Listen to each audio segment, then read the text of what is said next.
So I'm honored to be here, everybody, and to talk to you all. I'm a little um, overwhelmed that I'm following the big wheel spin and the big giveaway, and I'm the last one to go today. But I'm honored to be able to share my story of remote workers and what we're doing, and our progress as to how we've gotten here.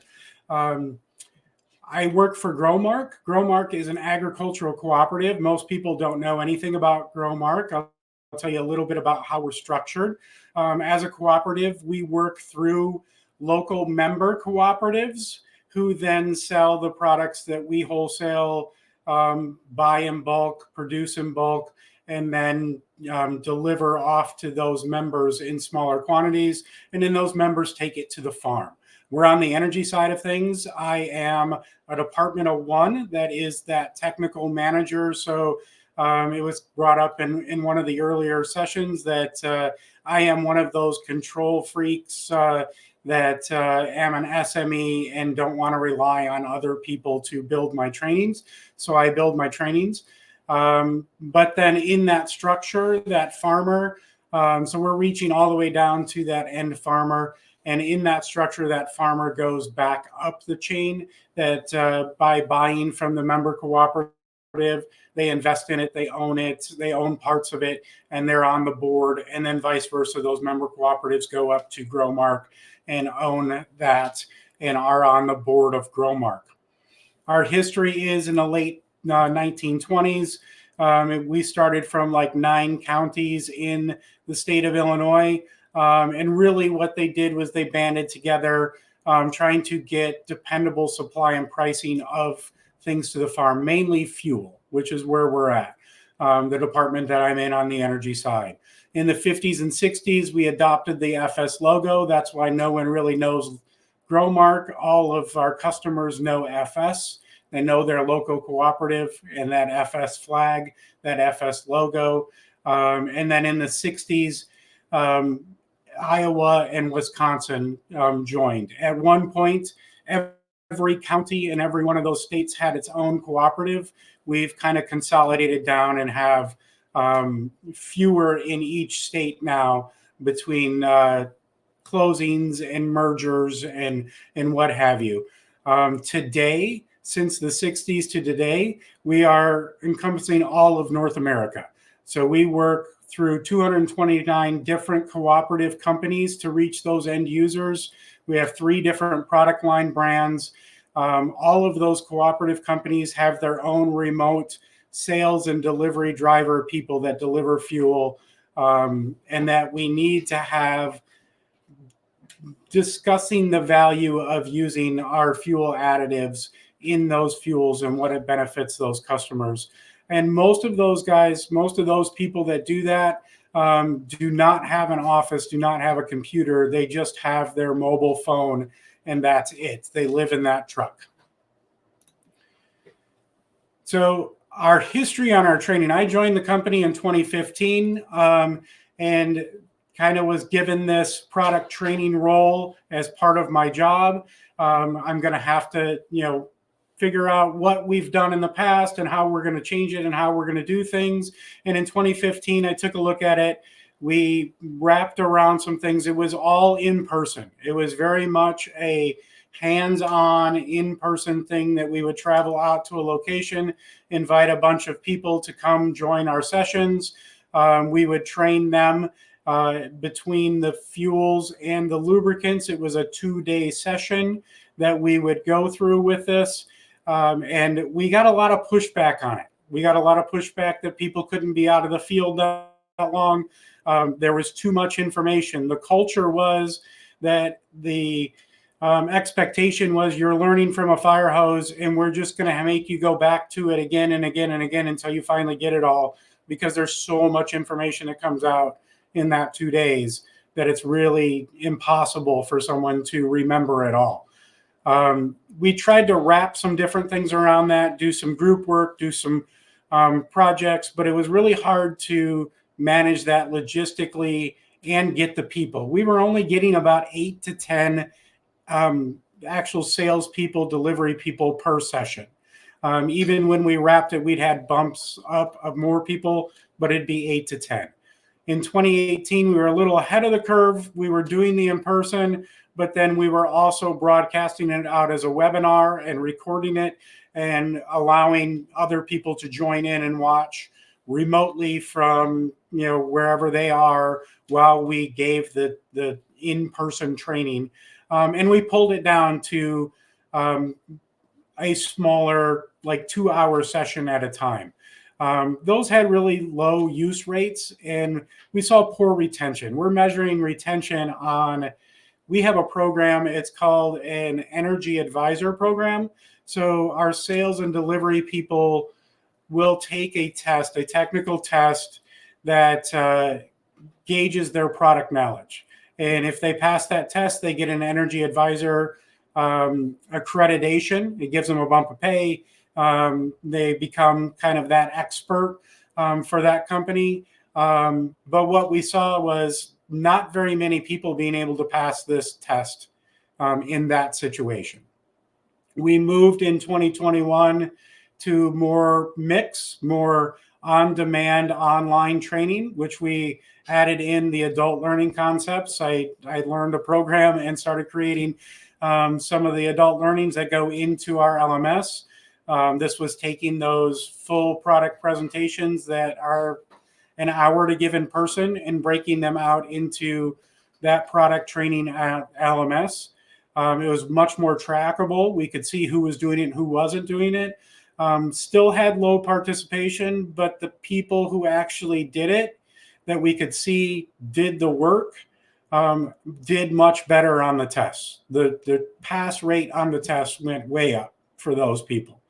And then now in 2024, we still have that mix. There's some in person. There is the online LMS style with the gamification and everything. But our participation is growing with the microlearning that we put in. So our microlearning program was started in March, and it's sent out to 700 people every time we create one. And we'll talk a little bit about that program. The retention, I've got a question mark on this right now because our testing cycle is during the summer. It's between the planting season and harvest season. That's their downtime for most of these folks. So when we had that training, that testing session last summer, we had just kicked off microlearning. So it's not fair to make that decision as to how well we did with it at that point. So what we've done is we've taken and branded our microlearning. So we created the Fuels FAQ program. And what we're doing is we're pushing out product training. So we've designed this to be, or I've designed this to be, one presentation is what we started with. It's a product overview presentation that goes through all of our products in one presentation. In person, we've given that, and it takes about an hour and a half to give. But that was already broken out into some very specific sections. So there's 13 sections in that where we're talking about an industry concern, what we do to improve it, what that benefit is to that customer, and why they should be, they should be spending the extra and what value they get out of that. So when we've done this, we've broken out the microlearnings are one topic at a time. They're in a question and answer format. And then we have kind of unlimited use on these, because as I design these, I'm not only designing this as the training on the product for that salesperson, but I'm keeping in mind that I want that salesperson, there's nothing proprietary in it. There's nothing that we wouldn't tell customers. So I want that salesperson to then use it as a sales support document, as a sales support thing that he can do with that customer. And I want our internal marketing and the member company marketing people to highlight some of that content in social media and then link them. I have no problem with our customers looking at these things, being educated about why they need them and what's going on, because the more that we do that, the less pushback we get from competitors coming in and telling them something that's not true, and then them come back and ask. So that's the first part of the program. The second part of the program is a pull side. So the last card, the last screen that they see on every one of the trainings is this: thank you for completing the fuels FAQ. And it's asking them for what is important to them.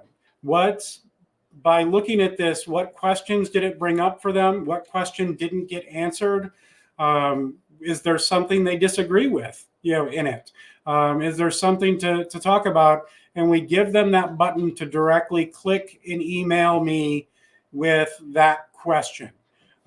Since we started this in March, the first 15 that we did, 3 of them were actually directly from this. That when the training went out, a customer, one of them asked a question, and the very next one that we created, we fit those in, was based off of that, so that we can pop that in right away. So a little bit of the timing and metrics that we have. So if you remember in the past, when we did a lot of everything in person, we only had about 8 to 10 people at a time.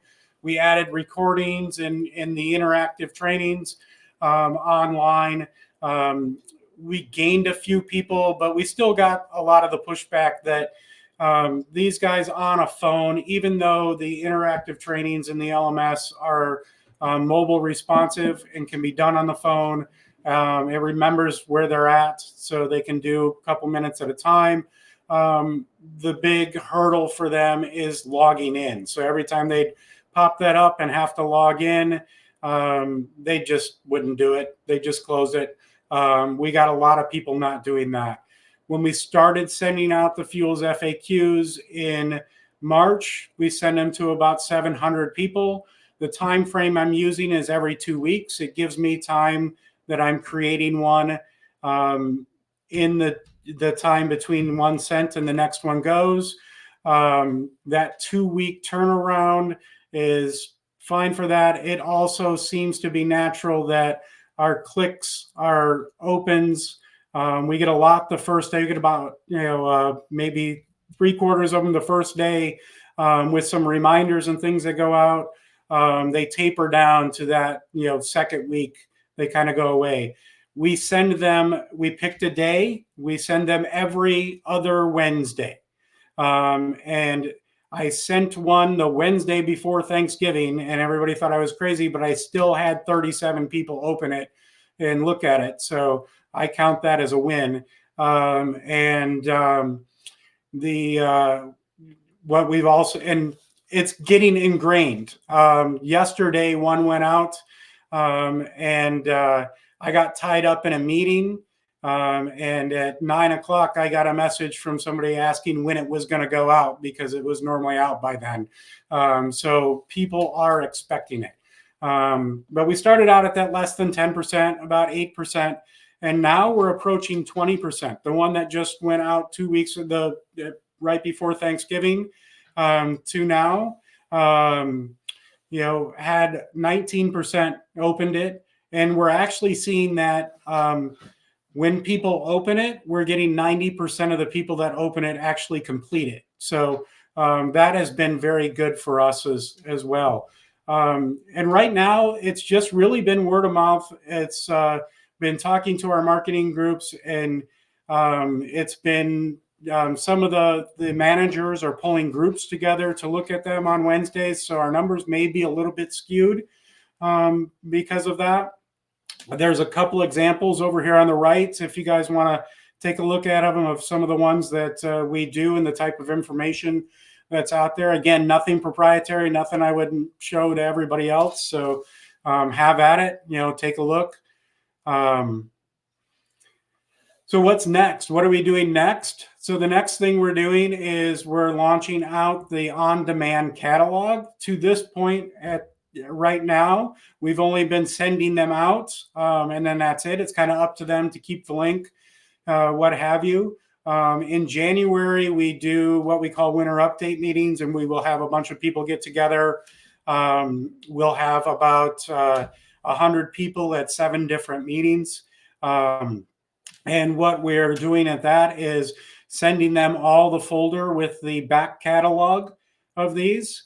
The idea being is that I want them to be able to not have to necessarily remember all the details and everything about every product, but to be able to pull this up in the moment, to open up this folder at a customer asks them a question about stability, find the one for stability and open it at that moment and either look through it with the customer or look at a couple things to be able to talk about it. I don't want to lose the tracking that we have and the excitement for the new ones that come out. So we will be doing kind of a podcast or TV show model of, we will have that new episode. That new episode will come out and it will be live for 2 to 4 weeks. Haven't decided yet, before it hits the back catalog, because I don't want people to then not look at them. I want them to have that early access, use them, and then not blow that off and then lose track of what's new in the catalog. And then we would also like to we would love to be able to figure out our reporting and pull it together, that we could have some leaderboards from the people that get them from the emails, and we know that they've opened them, and be able to take a look at that and post some leaderboards for some companies, post some leaderboards from some different places. That's a longer term goal, but that is one that's there.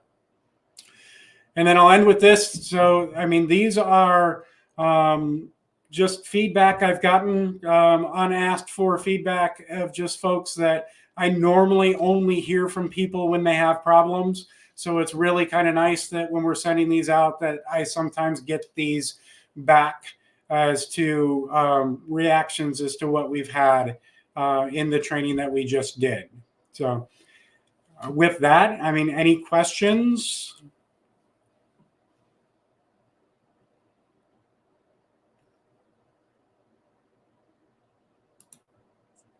Okay.